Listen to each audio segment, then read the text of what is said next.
Hello, guys, and welcome back to Try Me True Revolution of Your Mind and Energy. We are breaking down in these videos different things related to abuse. So, in the previous two videos, we check, do you have abusive upbringing, abusive way of connecting with people? The second video, we talk about different forms of abuse. And now we're going to talk red flags. Red flags if somebody is abusive. So I'm gonna, before I repass whatever these people consider that, I'm gonna just share something with you as a starter. The children learn by copying. And very interesting, in people who are victims of abuse, I don't think experiencing abuse makes you a victim, but who have a victim mentality and stick and don't remove themselves from abusive situations. And people who are abusers, they all come from the same background, witnessing abuse. No, there is portion of the children who choose to be abusers to avoid receiving abuse, and there is the second portion of the children who witness abuse and who choose to take it, to become victims. But I don't think this choice happened consciously, and I don't think that a person want to identify as a victim. I think what is the difference between abuser and a victim, or what is the coercion? Because there is coercion or there is mix. They mix together. The victim is also sometimes abuser. The roles switches in the interaction. It's not possible that you have abuser and a healthy individual who is gonna stick there with abusive partner and just stay healthy. If you have an abuser, there is no way you stay healthy. You remove yourself from that. This is the way you stay healthy. But I think what could make somebody a victim is the choices, the persistency to accept that because you feel comfortable with it for some reasons. Yes, it's comfortable to be a victim. You're a good person, he's the bad guy or she is the bad person. Whatever it is inside of the head of this person who persistently choose to stick with that, that's the mentality. But I don't think there is people who like, oh, good morning, I identify as abuser. Really? How many people you have met that they can openly say that they have those tendencies? Nobody. And more abusive the people are, more they gonna deny their tendencies. So,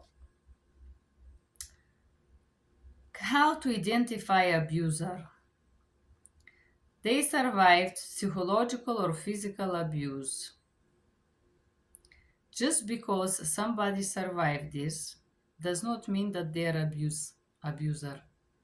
Just because somebody witnessed abuse or something horrendous does not mean that this person will copy this. I did see abuse, I survive abuse, and I don't feel abuser and I don't feel victim either. It was part of my past, which I don't identify with. So let's proceed. Abuser minimize, denies abusing. I will tell you what is very interesting thing that I notice about abusers.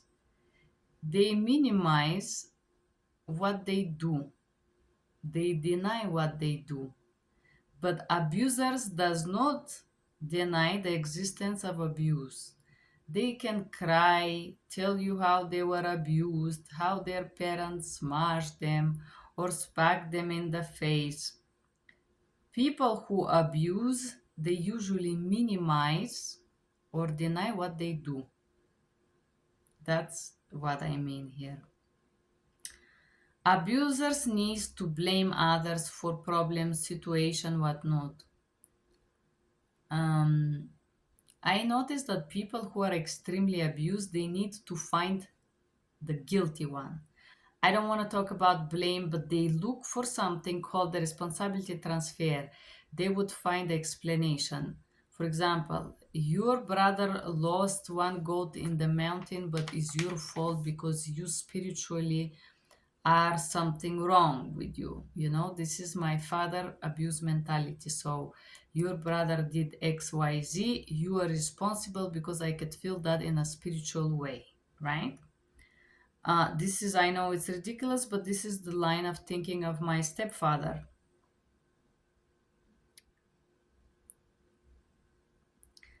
Desire of control. Just because a person want to have control does not mean that they are abusive, by the way. Um, Express little guilt or remorse. So I will tell you, I don't think you should feel guilty. Sometimes we do wrong things in life. We can apologize and we can correct these behaviors with doing the right things, with determination. There is no need of guilt. Guilt is a very good excuse for do nothing. So if you feel guilt about something, you can try to correct it. And if you cannot correct it, you could try never doing it again. No, make sure you change in a way that you don't do this again, right? I think feeling remorse, it's better. It's better word to use. Feeling remorse for your not very good choices. It's also a spiritual. It's in the Bible. If you truly pray for forgiveness with remorse, God forgives you. They say. Um, but feeling remorse is a spiritual process inside of someone. It has nothing to do with others, guilt tripping, manipulation. No, feeling remorse is something that happened inside of you when you know that you did something wrong. Um, Not being able to feel remorse, it's probably related to the fact that you feel above others. And this can bring you to be an abuser, yes.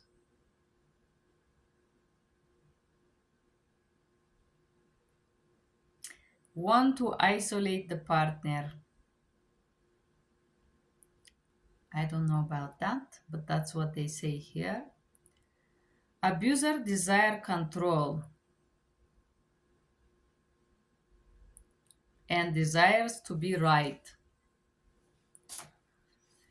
Yes, all the abusers games aim to control something. They think they can control others or whatnot, which is obviously a ridiculous idea.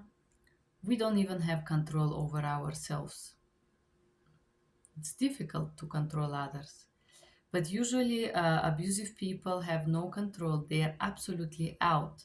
Their life is a mess. They're screaming like a mess. Their financials are a mess.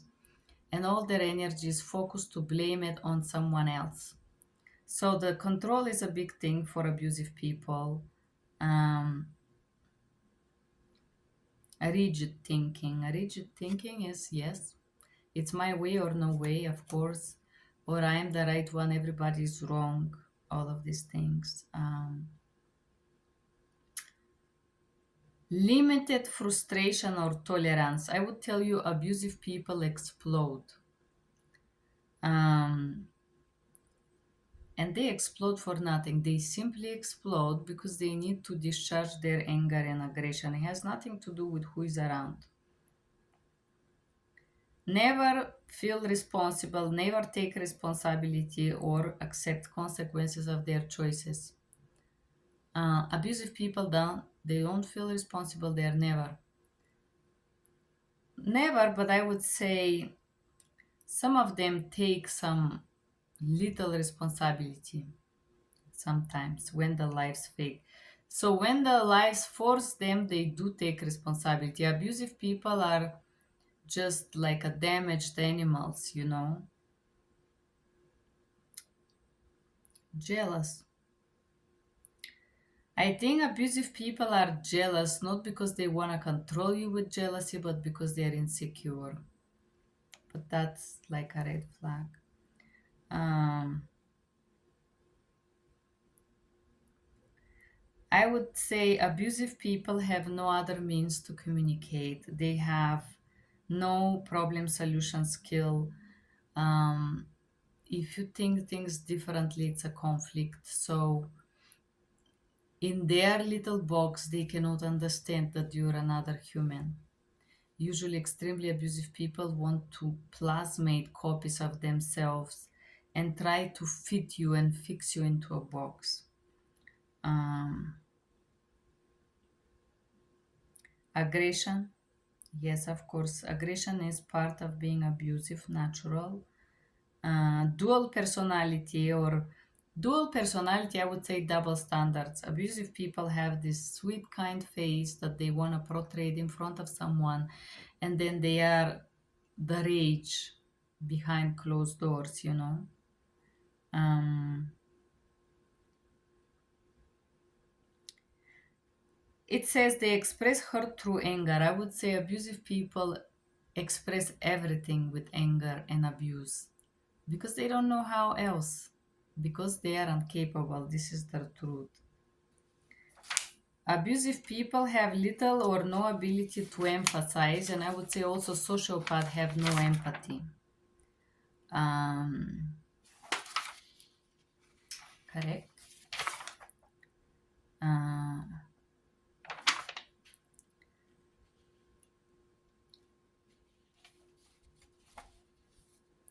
then let's see the victim mentality. A victim grow up in parent or witness parental abuse, survive physical abuse.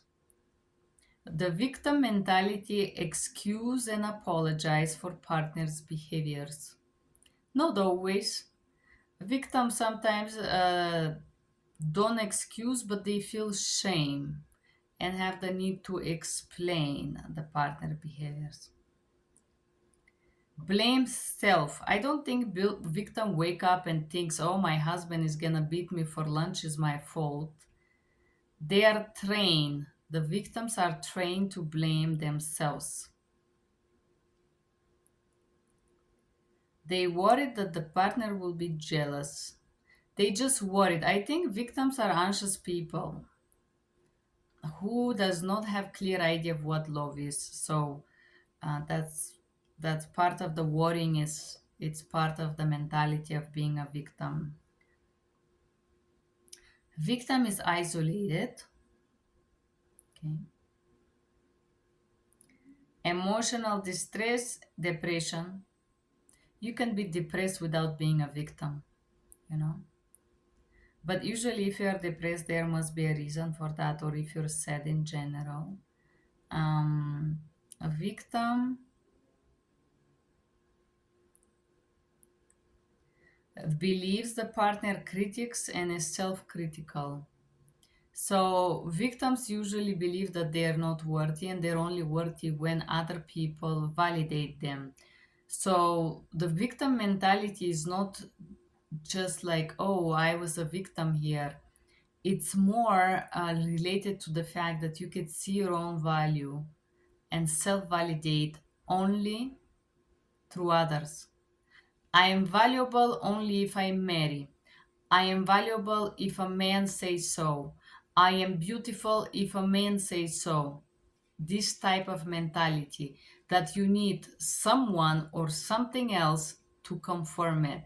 This is where that mentality grow up. It's not just like, oh, he says I'm bad at cooking. Okay, I don't know how to cook meat. That's true. I don't feel victim because of that. If somebody say you don't know how to do it, I know. So what's the problem? I have no idea how to do meat. So where is the problem? So I don't criticize myself for that. I don't know and I don't want to know. I'm 40 years old. It's not a big deal, right? Appears to have been pressured, victim, and intimidated to make choices. Well, I would say that 99% of the females are victims because they want a guy to tell them what to do. I don't want to say pressure, but they expect the guy to tell them what to do in life with themselves, you know.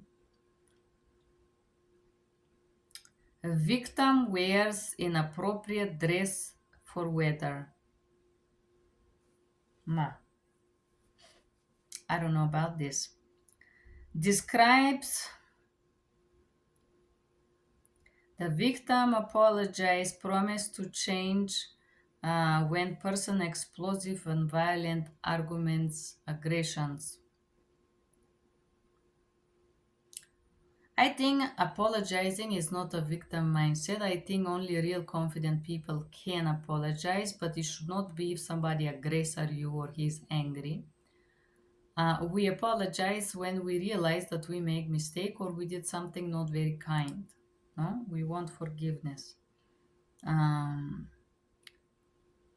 But when a person apologize or excuse during abuse, it's just attempt to appease the abuser. So it's kind of complicated, you know. A victim is frequently called, pegged, or accompanied by partner. So victim is never alone, basically. You need the partner to control you. And the victim has no, he is little independence from the partner. So victim mentality has no independence. You cannot be independent and a victim at the same time.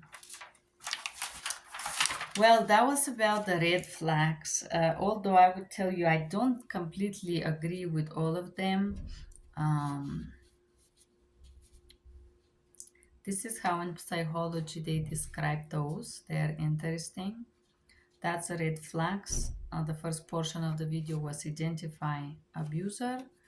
And if you identify as a victim mentality. I think the part of the victim mentality, I will give you that one, in my opinion, is that the person who is the victim always identify as somebody else is responsible for their situation. Oh, they beat me, that's why I'm like this. Oh, they call me names or whatever it is. So abuser and a victim have one thing in common. They are looking for somebody to be responsible. Because the moment a person take responsibility for their choices, there would be no more drama, no more victim abuser. I like to abuse. This is what I do. I don't want to change. Period. This is called being truthful with yourself. But the victim look for someone to be guilty. This person, he do this because of that. No, victim is constantly excused based on someone else, based on the past, based on this, based on that. No, and also the abuser do the same thing. Oh yes, I am this because my father beat me, and now I love you so much. I don't know how. Excuses, because if a person want to be healthy, they would look for ways to make healthy decisions. They would read books, they will go to therapy, they will learn new ways, no? Because the parents have a limited abilities when you are there until age 20 or something like that, 21. But then you choose who you want to be. You can choose who you want to be.